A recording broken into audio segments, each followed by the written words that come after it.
Finally, I've got round to my top 20 songs for 1973, video 2, 11 to 1. 10 to 1. The 20 to 11 I did, months back. Unfortunately, I get wrapped up in other things, and that's why we've had this delay. So, anyway, let's get on with it. And into the top 10 then. At number 10, it's Let's Get It On by Marvin Gaye, one of the most successful songs from Motown, and one of his most well-known songs. With the help of the song's sexually explicit content, it's a song that was released in 1973. The song featured romantic and sexual lyricism and funk instrumentation by the Funk Brothers, no less. And the title of his album of the same name as well. Let's Get It On helped give it Gaye a reputation as a sex symbol, it has to be said, which is probably not doing him justice, really. It's co-written with producer Ed Townsend, and it was basically Gaye's plea for sexual liberation. When it was originally conceived by Townsend, who was released from a rehab facility for alcoholism, it was written with a religious theme, but Gaye changed some of the words with one Kenneth Stover, and it added a political edge to the song. And that was the version that Gaye recorded. Townsend, I wasn't very happy about that because he basically said it wasn't supposed to be a politically conscious song. But anyway, it's dedicated to love and sex. Gaye and Townsend then collaborated on new lyrics and using the original backing track as recorded. And the album version features soulful and emotional singing by Gaye that's backed by multi-track background vocals. So now you know. It's also, along with the song's signature, the most notable funky guitar arrangements present. And the song begins with three great wah-wah notes. And you probably guessed that, yes, I'm getting this off Wikipedia. Uh, and of course, there's that vintage 50s melody. And well, what more can you say? To nine then, and this is Whiskey in the Jar by Thin Lizzy. It's basically an Irish traditional song set in the southern mountains of Ireland, often with specific mention of the counties Cork and Kerry. Tale of a highwayman who, after robbing a military or government official, is betrayed by a woman. Whether she's his wife or sweetheart is not really clear. There have been various versions of this song all across that island area, and it's also sometimes been placed in the American South. Anyway, Phil Lynott got hold of it, and it was their breakthrough single. And it's got that distinctive guitar to start us off. Lovely song. Anybody who likes Thin Lizzy loves Whiskey in the Jar, and it's my number 9. Number 8 is Angie by the Rolling Stones, featured on their 1973 album Goat's Head Soup. It also served as the lead single on the album. The song is an acoustic guitar-driven ballad characterizing the end of a romance. The song's distinctive piano accompaniment was written by Richards, but played by Nicky Hopkins, who was their resident pianist on their albums.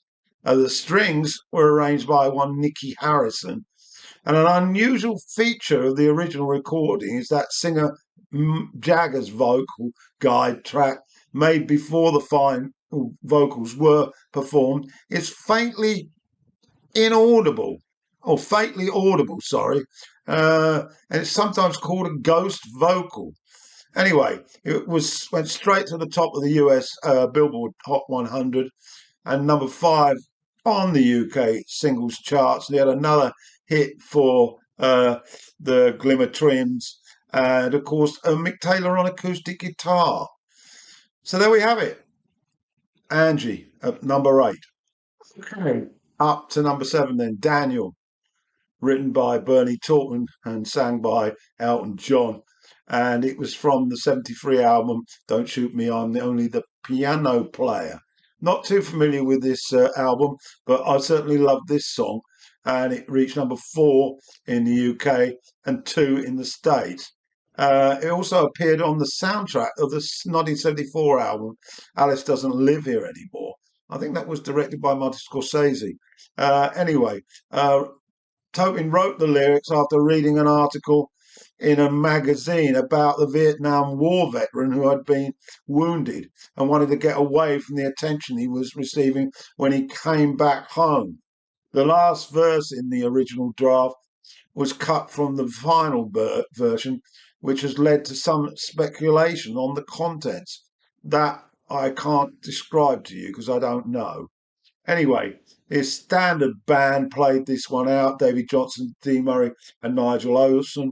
Elton on the Fender Rhodes here, and Mellotron also, which does the flute parts. It's a great song. It's my number 7, Daniel, Elton John. So to my 6th selection, and this is Yesterday Once More by the Carpenters. Now, I haven't got any Carpenters albums really. I never wasn't that interested in them at the time, but I've over the years grown to love this track, written by Richard Carpenter and John Bettis. It was a big hit for them in that 73 and was also on the album Now and Then. Thematically, the song concerns reminiscing about songs of a generation gone by. It segues into a long medley consisting of 8 covers of 1960s tunes, incorporated into a Fox oldies radio program. And the work takes up the entire B-side of the album. However, the single version peaked at number 2 in the Billboard charts and was their biggest selling record worldwide and biggest selling single in the UK. Richard Carpenter stated of the song on a Japanese documentary that it was his favourite of all the songs that he'd written. And of course, Karen on lead, backing vocals and drums, and Carpenter Richard on piano and Wurlitzer. Great song. Number 6, Yesterday Once More by the Carpenters. So up to number 5, and it's another selection by the Elton John Bernie Taupin combination. It's Candle in the Wind, of course, written by Taupin, sang by John. Originally written in 1973 in honour of Marilyn Monroe, who'd died in 1962, 11 years earlier. Again, though, in 1991 it was rewritten in memory of Princess Diana, Princess of Wales, and us Brits will never forget that day. The original version, which is in the key of E major, appeared on John's 73 album Goodbye Yellow Brick Road, and the lyrics are sympathetic to Monroe. The song's opening line, Goodbye Norma Jean, that was of course Marilyn's real name, and Taupin was inspired to write the lyrics after hearing the phrase Candle in the Wind used by Clive Davis in tribute to Janis Joplin. And he said, I just kept hearing this term and I thought, what a great way of describing someone's life. Taupin said the song is about the idea of fame or youth in somebody being cut short in the prime of their life. Well, that certainly describes the above mentioned, and how we glamorize death, he said, how we immortalize people. And he said the song could just as easily have been about James Dean, Jim Morrison, Kurt Cobain, Sylvia Plath, or Virginia Woolf. I mean, he said, basically anybody, any writer, actor, actress, or musician who died young and sort of before their time. So there we had it. And that's number 5, Candle in the Wind by Elton John. My number four, I've got a definite soft spot for this one. It's called Donna, and it's by the UK pop band 10cc. Um, my friend was heavily into 10cc when they emerged at the beginning of the 70s. I got into them a little bit later, but this track off their debut album is an absolute killer. It's really a parody of doo-wop songs. Uh, and you might want to check out Donna by Richie Valens. Originally written, though, as a potential B side to the song Waterfall on their debut album. It features sharp contrasts between falsetto in the chorus, between Cream and deep monotone vocals from Godley in the verse. The melody line is similar to the Beatles song Oh Darling. Band member Eric Stewart has said, "We knew it had something. We only knew of one person who was mad enough to release it, and that was Jonathan King." The song was subsequently released on the King's UK Records label, and the band had considered releasing it under the name of Dr. Father Part 2, resurrecting a band name they had used for their 1970 song, Umbopo. The manager, Harry Elizabeth, said there was a vague sort of plan at that time to keep on bringing out records under different names until they got a hit. Well, they certainly got a hit with this. It's wonderful. Number three now. This one is called That Lady. It's by the Isley Brothers. It was made famous in 1973. Sorry, it was a reworked funk rock style song, and originally performed on Who's That Lady in a classic R&B vocal style by the Isley Brothers 9 years earlier. But they redid it in 73. It was on their fantastic album 3 plus 3. And the Isley Brothers has expanded and become a bit of a family band. Guitarist Ernie Isley, bassist Marvin Isley, and keyboardist Chris Jasper, who was their cousin, were added to the original format. And the solo on this is reminiscent of one James Marshall Hendricks. And of course, he had supported the Isley Brothers in the mid 60s. And Ernie Isley obviously watched him and decided to copy him. And he did a very good job of it as well. And there's another great track on this album, of course, Summer Breeze, with an even better solo. But that lady, great single, great song, the Isley Brothers from the album 3 plus 3. And it's my number three. So to my number two then, I've chosen She's Gone, performed by Daryl Hall and John Oates. It's from their 1973 album Abandoned Luncheonette, the first album I bought by them. And this track stood out like a gem on this album, although it has to be said, the rest of the album is pretty strong as well. Released as a single, didn't do too well really early on and didn't chart. Uh, but according to Daryl Hall, he's called it the best song he and Oates ever wrote together. And I'm not going to dispute that. Both performers were undergoing romantic problems at the time the song was written, apparently. And Oates spoke of the song in an interview. He said, "I sat down with the guitar and sang the chorus of She's Gone, basically by the way that it is heard. And I played it to Daryl, but I didn't have anything else. And it just happened. Hey, uh, they got this great chorus together, and as they say, the rest is history. A tremendous video to this, which was around with MTV lauding it, and all in all, directed by Oates, the video, and it opens with shots of the abandoned luncheonette in which Hall and Oates were sitting in recliners. I'll have to watch it again. I didn't notice that.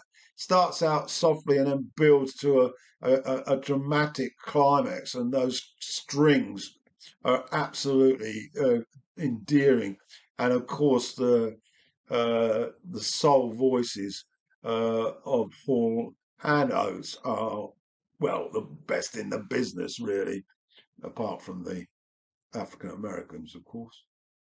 So to my number one then, I've selected Life on Mars by David Bowie, first released on Hunky Dory a couple of years old earlier, and it was wrote as a parody really to Frank Sinatra's My Way.